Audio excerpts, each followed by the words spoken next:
जय माता दी। मैं हूँ पंडित युगवीर जैन। हमारे आज के इस वीडियो में हम कुंभ लग्न में चंद्रमा की चर्चा करेंगे। चंद्रमा हमारे जीवन के सुख शांति के ग्रह। दूसरे, चंद्रमा सबसे ज्यादा महत्वपूर्ण ग्रह होता है ज्योतिष शास्त्र में, क्योंकि मन की शांति चंद्रमा के ऊपर होती है। और हमारी जो भारतीय जो ज्योतिष है उसे हम निर्यन ज्योतिष कहते हैं, ये चंद्रमा पे ही चलता है। हम हमारी जो राशि बोलते हैं कि मेरी मेष राशि है, मेरी वृषभ राशि है, मेरी कर्क राशि है, जो हम भारतीय पद्धति से देखते हैं, रोज पेपर खोल के हम भविष्यफल देखते हैं, वो राशि चंद्रमा से तय होती है। चंद्रमा आपको कौन सी कुंडली में कौन सी राशि में बैठा है वो आपकी राशि तय होती है। आप बोलते हैं कि मेरा ये नक्षत्र है, मेरा मूल नक्षत्र है, मुझे शांति करनी होगी, मेरा अश्लेषा है, मेरा ये चरण है, ये मेरे लिए खराब है, वो नक्षत्र भी चंद्रमा तय करता है। चंद्रमा कौन से नक्षत्र में बैठे हैं वो आपका नक्षत्र होता है आपके जन्म के वक्त। यानी आप सोचिए, मुहूर्त शास्त्र, प्रश्न कुंडली, फलादेश, मुहूर्त कुंडली, जितना भी हम ज्योतिष में देखें सब जगह चंद्रमा का सबसे ज्यादा महत्व है। यात्राओं में सन्मुख चंद्र, पीछे का चंद्र, राशि से चौथा, आठवां, 12वां चंद्र, यानी हर मुहूर्त में चंद्रमा को महत्व है। क्यों? अगर हम दो शादी भी करते हैं तो हम चतुर्षराष्टक देखते हैं, राशि मेल देखते हैं। चंद्रमा हमारे जीवन पे बहुत ज्यादा असर करते हैं। चंद्रमा हमारे सीधे मन पे असर करते हैं। चंद्रमा कुंडली में बलवान होंगे तो मन की शांति होगी, चंद्रमा कमजोर होंगे तो मानसिक अशांति रहेगी, मानसिक रूप से इंसान डिस्टर्ब रहेगा। अगर हम बात करें कुंभ लग्न की कुंडली में चंद्रमा की, तो यहाँ पे छठे भाव के मालिक हैं। छठा भाव है जॉब का, छठा भाव है मामा का, छठा भाव है लोन्स का। यानी देखिए, कुछ हद तक पॉजिटिव होगा तो लोन्स आसानी से मिल जाएगी, कुछ ये अच्छा, ये अगर अच्छा होगा तो मामा से लाभ मिलेगा, ये अच्छा होगा तो अच्छी नौकरी मिल जाएगी। और अगर यहाँ के अशुभ फलों की अगर हम बात करें तो कोर्ट कचहरी, लड़ाई झगड़ा, बीमारियां, दुश्मन, रुकावटें, ये सब चीजें भी यहाँ पे छठे भाव में आएगी। जेल, ये सब चीजें, कोर्ट कचहरी, ये सब यहाँ से आएगी। तो ये पॉजिटिव है या नेगेटिव है, उस पर डिपेंड करेगा कि भाव आपको कैसा फल दे रहा है। अब यहाँ का मालिक तो हो गया चंद्रमा, और लग्नेश है शनि। पहले खड्डे का भाव अशुभ भाव है चंद्रमा के पास, और लग्नेश के भी है चंद्रमा शत्रु। तो यहाँ पे चंद्रमा अशुभ ग्रह हो जाएंगे। लेकिन प्लेसमेंट्स अगर पॉजिटिव है तो जैसा कि मैंने जो छठे भाव के अच्छे फल कहे, नौकरी है, मामा का सुख है, लोन्स है, ये सब चीजों में आपको पॉजिटिव रिजल्ट्स मिलेंगे। अब हम देखते हैं कैसे, कहाँ पे कैसा फल देते हैं चंद्रमा। अगर चंद्रमा लग्न में बैठे हैं तो ये शनि का घर होगा। चंद्रमा शनि के घर में आ जाएंगे, शत्रु क्षेत्री हो जाएंगे, तो ये पोजीशन इतनी अच्छी नहीं है, क्योंकि षष्ठेश होके आए हैं।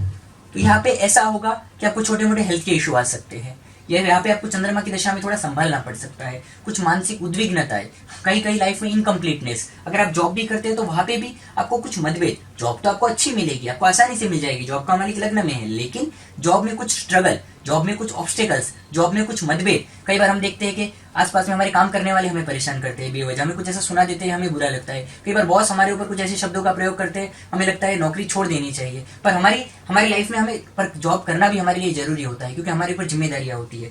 तो कहने का मतलब यहाँ पर चंद्रमा कुछ हद तक नेगेटिव रिजल्ट यहाँ पे मानसिक रूप से देते हैं। ऐसे में चंद्रमा के पॉजिटिव में उपाय जरूर करने चाहिए। इनकी एक दृष्टि पड़ेगी सातवें भाव के ऊपर, तो यहाँ की जो दृष्टि है दाम्पत्य जीवन में अच्छे फल देगी, दाम्पत्य जीवन में आपको सपोर्ट मिलेगा पत्नी से। यहाँ का चंद्रमा आपको सुंदर बनाएगा, यहाँ का चंद्रमा आपको लागणी प्रदान बनाएगा। लेकिन अगर ये अशुभ प्रभाव में आता है तो हेल्थ के इश्यूज बढ़ सकते हैं। अगर ये अशुभ प्रभाव में अशुभ ग्रहों के साथ अशुभ योग करता है तो ऐसे में हेल्थ के इश्यूज यहाँ पे बढ़ सकते हैं, तो आपको इसके उपाय जरूर करने चाहिए। अगर चंद्रमा बैठते हैं दूसरे भाव में तो ये उनके मित्र गुरु का घर है, छठे भाव के मालिक होके गए। अगर ये यहाँ पे पावरफुल है, कुमार युवा अवस्था में है, प्रॉपरली बैठे हैं, तो ये नौकरी में आपको बहुत अच्छा पैसा देंगे, नौकरी में आप बहुत उन्नति कर पाएंगे। आप मेहनत करते रहिए, मामा से आपको आर्थिक लाभ हो सकता है, जैसा कि मैंने बताया था, आपको लोन्स मिल जाएंगे आसानी से। लेकिन देख कर लीजिए, कई बार फिर दूसरे चुकाने की योग अगर कमजोर हो तो आप परेशानी में आ सकते हैं, लेकिन आपको लोन्स भी लाइफ में जरूरत के वक्त सही तरीके से मिल जाएगी। इस तरीके से यहाँ का चंद्रमा आपको मदद करेगा 24वें साल के बाद से। लेकिन अगर ये अशुभ प्रभाव में आता है तो कुटुंब के सुख में कमी लाएगा, आपके पैसे के सेविंग्स में कमी लाएगा, आप सेविंग्स मेहनत के अनुसार कर नहीं पाएंगे। तो यहाँ पे हमें दोनों तरीके से देखना होगा कि अशुभ प्रभाव में अशुभ ग्रहों के साथ आ गया तो ये ज्यादा खराब हो जाएगा, लेकिन अगर अकेला बैठा है तो नौकरी वगैरह मेहनत से आप अच्छी खासी प्रगति कर पाएंगे। एक दृष्टि पड़ेगी आठवें भाव के ऊपर, जो संघर्ष में भी आपको कोई ना कोई पॉजिटिव इंसान आपको मदद करने वाला मिलेगा। शत्रु क्षेत्रीय दृष्टि है, लेकिन फिर भी चंद्रमा ये सब सौम्य ग्रह है, इनकी शुभ दृष्टि कही जाती है। अब हम बात करते हैं चंद्रमा की तीसरे भाव में। यहाँ पे चंद्रमा षष्ठेश होके तीसरे भाव में आ गए, तो यहाँ के भी चंद्रमा आपको कुछ हार्ड वर्क से, कठिन परिश्रम से आपको सफलता दिलाएंगे। लेकिन कई बार कलात्मक क्षेत्र में, रचनात्मक क्षेत्र में आप अपना योगदान दे सकते हैं, आप रचनाएं अच्छी कर सकते हैं, लेखन कर सकते हैं। कला का कारक है चंद्रमा, आपको कला की शक्ति जरूर दे सकता है, लेखनी की शक्ति कलात्मक रूप से आप चला सकते हैं। दूसरी चीज, ये छोटी छोटी यात्राओं से आपको फायदा देगा। हो सकता है आपको ऐसी जॉब में ज्यादा फायदा हो जिसमें छोटी छोटी यात्राएं आपको मिले, आपको छोटे छोटे कंपनी के काम से बाहर गाँव की यात्रा करनी पड़ेगी, ऑर्डर्स के लिए, सप्लाई के लिए, इस तरीके से। तो यहाँ का चंद्रमा आपको जीवन में छोटी छोटी यात्राओं से फायदा देगा। छोटी छोटी आपको बहन हो सकती है, उनका आपको सुख मिल सकता है, लेकिन थोड़े मतभेद हमें टालने चाहिए। हमारे जो भाई बहन होते हैं उनके साथ मतभेद हमें यहाँ पे थोड़े टालने चाहिए। छठे भाव का मालिक है यहाँ पर, इनकी एक दृष्टि पड़ती है भाग्य स्थान के ऊपर, जो भी आपको यात्राओं से फायदा दिलाती है और भाग्य में आपको मदद करती है। अब हम बात करते हैं चौथे भाव के चंद्रमा की। यहाँ पे चंद्रमा उच्च के हो जाते हैं। तो यहाँ का जो अगर चंद्रमा उच्च का है तब सहज प्रश्न होगा कि जॉब का मालिक है, उच्च का हो गया। तो जी हाँ, आपकी कुंडली में आपको जॉब में आपको अच्छी खासी पोजीशन मिलेगी। ऐसे में व्यापार का मालिक कमजोर है तो आपको बिजनेस के बजाय जॉब को प्रेफर करना चाहिए, जॉब चुननी चाहिए। जॉब में आपको सफलताएं मिलेंगी, आपको इस तरीके से मामा से लाभ होगा, आपको माता से लाभ होगा, आपको मातृ पक्ष से आपको कुछ संपत्ति या धन किसी प्रकार का आपको लाभ मिलने की संभावना बन सकती है। यहाँ का चंद्रमा चौथे घर का ये दिशा बली हो जाता है। यहाँ पर चंद्रमा यहाँ पे चंद्रमा जो होता है, यहाँ पे चंद्रमा कारक होता है। तो यहाँ का चंद्रमा अगर आता है तो क्योंकि जो मेन मेष लगने की कुदरती जो कुंडली होती है कर्क राशि यहाँ पर आती है, तो यहाँ का चंद्रमा माता का सुख, मकान का सुख, वाहन का सुख, हमें ये सब सुख में बढ़ोतरिया करता है। यहाँ का चंद्रमा व्यक्ति को निष्पाप बनाता है। ऐसे इंसान के मन में पाप नहीं होगा। ऐसा इंसान चौथे घर के चंद्रमा वाला इंसान निष्कपटी होगा। लेकिन फिर चतुर्थेश और लग्न भाव कुछ दूसरे पोजीशंस भी हमें देखनी होगी, लेकिन मन का निर्मल होगा। ऐसा इंसान पवित्र मन वाला होगा। व्यापार स्थान पे नीच की दृष्टि पड़ेगी। ये दृष्टि के कारण आपको व्यापारिक जीवन में कुछ अप डाउन जरूर आ सकते हैं। तो आपको कुछ भी डिसीजन लेना है सोच समझ कर लेना चाहिए और पिता के साथ मतभेद यहाँ पे टालने चाहिए। और गवर्नमेंट से रिलेटेड कोई भी अगर आप गलती करते हैं तो उससे आपको बचना चाहिए, क्योंकि वो नीच की दृष्टि है। अगर हम बात करें यहाँ पे पांचवें घर में चंद्रमा की, जैसा कि अभी मैंने यहाँ पे नीच की दृष्टि की बात की, तो हम अगर सलमान खान की कुंडली की बात करें तो उनका मेष लग्न है और मंगल यहाँ पे उच्च का होके बैठा है 10वें घर में, जो कि प्रबल राजयोग कारक है। प्रबल कुलदीपक बनाता है इंसान को, पंच महापुरुष योग है, रुचक योग है, साहसी बनाता है। अपनी मेहनत से इंसान को पूरी दुनिया में प्रख्यात फेमस बनाया है। लेकिन चौथे भाव पे नीच की दृष्टि है। तो जैसा कि हम देखें कि चौथा स्थान होता है वाहन का, चौथा स्थान होता है तो उनके जीवन में जैसा कि चौथा अगर हम देखें, और मंगल की नीच की दृष्टि हथियार को भी इंडिकेट करती है। तो वाहन से दुर्घटना हुई उनकी और हथियार के मामले में, दोनों के मामलों में केस चले। तो इस तरीके से अगर हम देखें तो नीच की दृष्टियां भी जीवन पर प्रभाव जरूर डालती है, लेकिन अल्प मात्रा में उनकी ताकत होती है।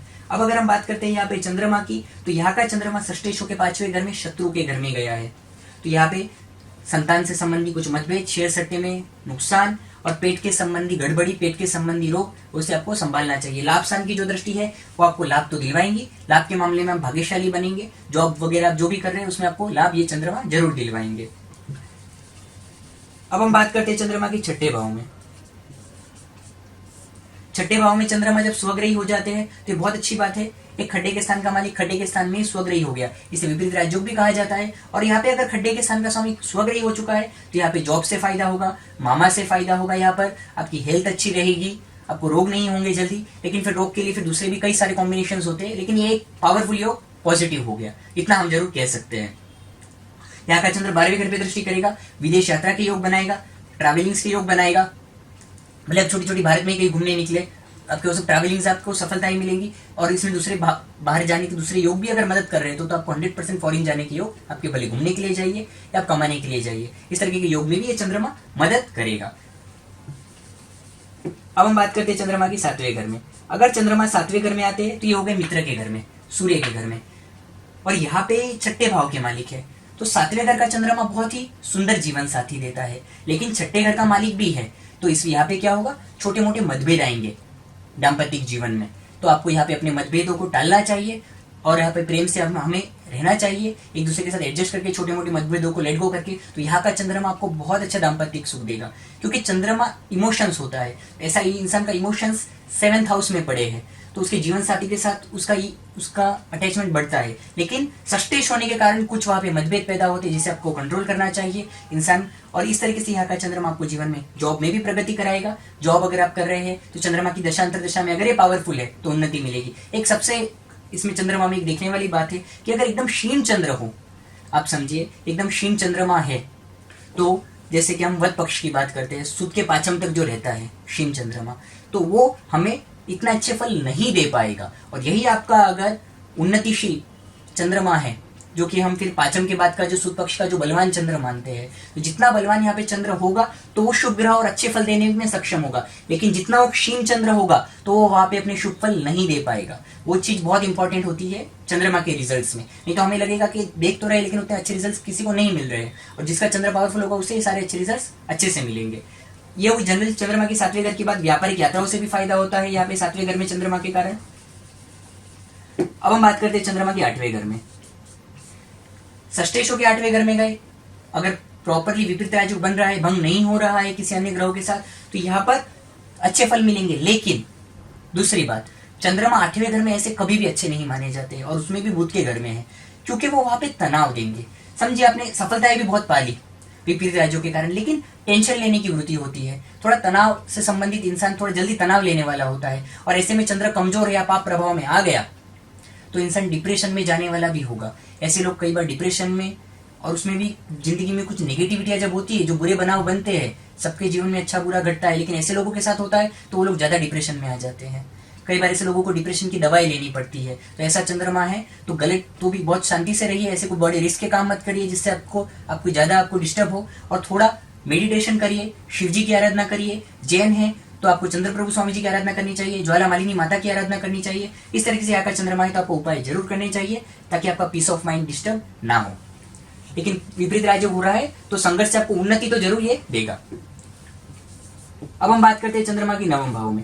अगर 9वें भाव में चंद्र आते हैं तो जॉब के मालिकों के 9वें भाव में आ गए। हाँ, शुक्र शत्रु के घर में है तो आपको कुछ हार्डवर्क से, स्ट्रगल से आपको जॉब में अच्छी खासी उन्नति देगा। स्थान बहुत अच्छा है चंद्रमा के लिए। विदेश यात्रा के योग बनेंगे। ऐसा इंसान मन से धर्ममय होगा, ऐसा इंसान मन से धार्मिक होगा, अच्छे काम करने वाला होगा। हमेशा धार्मिक का मतलब मंदिर जाने से नहीं होता है। कई बार कुछ लोग ऐसी अच्छी कुंडली होती है, लेकिन कुछ लोग बोलते हैं कि बच्चा रोज मंदिर तो जाता नहीं है। लेकिन कई बार वो लोगों में हम देखते हैं कि दूसरों की हेल्प करने की भावना, सेवा करने की भावना, अन्नदान की भावना, बहुत अच्छे किसी भी प्रकार से धर्म के अनेक प्रकार है। इंसान किसी भी प्रकार से अच्छे मन वाला होता है, अच्छी सोच वाला होता है। तो यहाँ का चंद्रमा आपको जॉब में प्रगतियां देगा, मामा से लाभ देगा। मामा से अच्छे रिलेशंस रखिए, आपको मामा से लाभ होगा।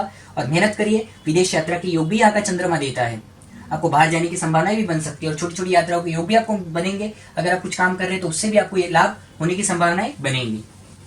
चंद्रमा 10वें भाव में, यहाँ पे चंद्र हो जाएंगे नीच के, और नीच का ग्रह अच्छा नहीं होगा। अगर नीचभंग राजयोग है या 9वां ईश में सुधर रहे हैं तो घबराने की बात नहीं है। लेकिन अगर नीचभंग नहीं हो रहा है तो आपको जॉब में भी सेटिस्फेक्शन नहीं मिलेगा, और बिजनेस में भी आपको चाहिए वैसा सेटिस्फेक्शन नहीं मिल पाएगा, क्योंकि जॉब का मालिक ही बिजनेस के स्थान में नीच का है। तो दोनों भाव यहाँ पे बिगड़ जाते हैं। जनरल देखने की पद्धति ये होती है जॉब और बिजनेस पर। ऐसे में इंसान कंफ्यूज हो जाता है कि क्या बोला जाए, जॉब कराए या बिजनेस। तो ऐसे में आपको व्यापार तो बहुत आपको, अगर इतना खराब नीच का चंद्र है और दूसरे भी धन के अगर दरिद्रता के योग हो, केंद्रम योग हो, दूसरे भी अशुभ योग हो, तो धंधा नहीं करना चाहिए। आपको बड़ी नुकसानियां आ सकती है गवर्नमेंट से आपके ऊपर। अगर आप विदेश में दूसरे योगों के कारण कहीं विदेश में भी बसे तो गवर्नमेंट से भी कोई भी इलीगल काम में मत पड़िए, गवर्नमेंट का भी आपके ऊपर कुछ दंड आ सकता है। और जॉब में भी आपको संभल कर काम करना चाहिए, मतभेद में नहीं पड़ना चाहिए, मेहनत पर फोकस करना चाहिए, चंद्रमा के उपाय करने चाहिए, जब तब दान ये सब करने चाहिए, कुंडली दिखाकर रत्न धारण करने चाहिए। इसकी नेगेटिविटी ताकि कम हो, इसकी दशांतर दशा पहले से जान के आप वो पीरियड शांति से बिताए, उसमें ज्यादा कुछ बड़े उठा पटक वाले काम ना करे तो आप बच के रह सकते हैं। सिर्फ एक खराब योग को देख के घबराने की जरूरत नहीं होती है। ज्योतिष एक गाइड होता है, हम एक सही गाइड होता है तो हम कई बार मुसीबतों में आसानी से निकल जाते हैं। पिता से मतभेद यहाँ पे टालने चाहिए, पिता से संबंधी कुछ चिंता यहाँ पे चंद्रमा दे सकता है, इनके उपाय आपको जरूर करने चाहिए।